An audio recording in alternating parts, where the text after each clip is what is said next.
Assalamualaikum warahmatullahi wabarakatuh.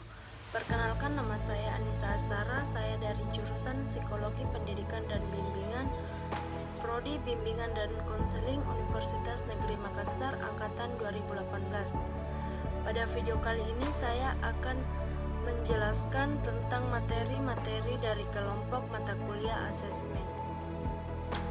Adapun materi pertama yaitu angket, di mana pengertian angket ialah salah satu instrumen pertanyaan atau pernyataan yang diajukan kepada responden dan terdiri dari 3 bagian, yakni judul angket, pengantar angket yang berisi tujuan angket, serta petunjuk pengisian angket dan juga item-item pertanyaan atau pernyataan. Angket merupakan salah satu alat asesmen non-tes berupa serangkaian pertanyaan atau pernyataan yang diajukan kepada responden seperti peserta didik, orang tua, ataupun masyarakat. Angket dapat dibedakan berdasarkan 3 jenis, yaitu berdasarkan bentuk pertanyaan atau pernyataan, berdasarkan respondennya atau sumber data, dan berdasarkan strukturnya.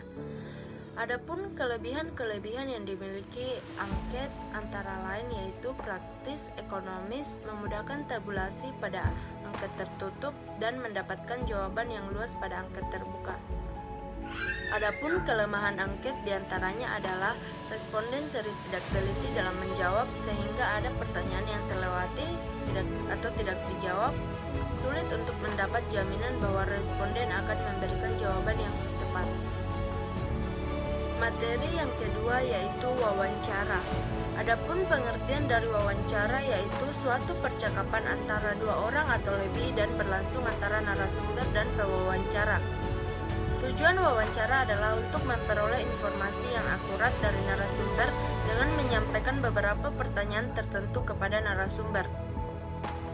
Wawancara dapat dibedakan berdasarkan 4 jenis, yaitu wawancara terstruktur, wawancara tidak terstruktur, wawancara kelompok, dan wawancara semi terstruktur. Adapun kelebihan-kelebihan yang dimiliki wawancara antara lain bersifat fleksibel, dapat menggali informasi yang bersifat nonverbal, dapat menyampaikan pertanyaan secara spontanitas, dapat dipastikan untuk mendapatkan jawaban, dapat menyampaikan berbagai bentuk pertanyaan, dan juga mempermudah informan dalam memahami pertanyaan yang kompleks. Kelemahan wawancara diantaranya yaitu memerlukan banyak waktu dan juga biaya. Selanjutnya materi ketiga yaitu observasi. Observasi adalah proses sistematis dalam merekam pola perilaku manusia, objek, dan kejadian-kejadian tanpa menggunakan pertanyaan atau berkomunikasi dengan subjek.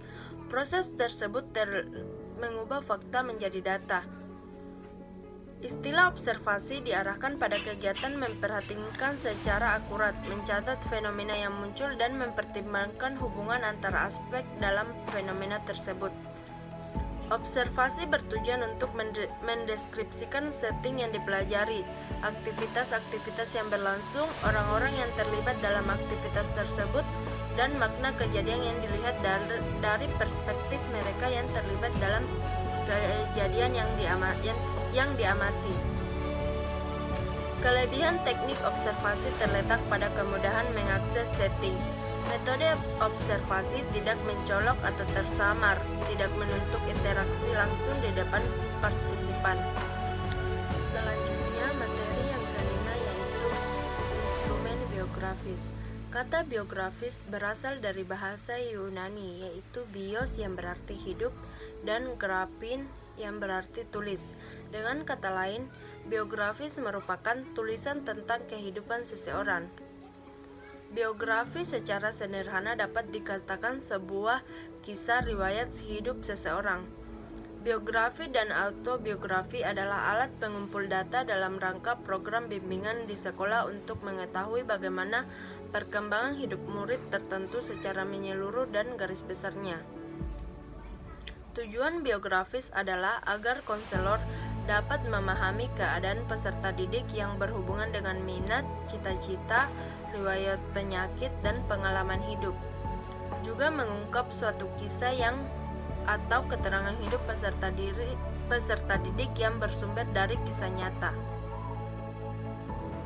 Adapun kegunaan biografis dalam bimbingan dan konseling diantaranya memperoleh gambaran mengenai kejadian-kejadian penting dalam kehidupan individu, mengetahui reaksi-reaksi pribadi atau sikap pribadi terhadap kejadian penting yang dihadapi individu dalam kehidupannya, memperoleh data mengenai individu atau pribadi murid dalam lingkungan hidupnya, mempelajari ungkapan perasaan individu terhadap dirinya sendiri dan juga lingkungannya melalui catatan yang ditulis sendiri maupun dituliskan oleh orang lain. Jenis-jenis biografis ada 4, yaitu biografi, autobiografi, buku harian, buku kenang-kenangan. Tahapan analisis biografis yaitu merangkum semua kejadian yang dianggap penting, mengelompokkan antara pengalaman yang menyenangkan dan yang kurang menyenangkan, memisahkan data yang berkenaan dengan aspek pikiran, perasaan, perilaku, sikap, dan hal lain yang ingin diketahui seperti konflik atau harapan, menghitung selisih antara aspek positif dan negatif secara menyeluruh. Materi ke-6 yaitu inventory, di mana inventory merupakan bagian dari beberapa instrumen pengumpulan data tentang diri siswa. Inventory bagian dari teknik non-testing yang dimaksudkan teknik penilaian atau memperoleh gambaran terutama mengenai karakteristik, sikap, ataupun kepribadian. Inventory yang biasa digunakan dalam pelayanan BK adalah inventory tugas perkembangan.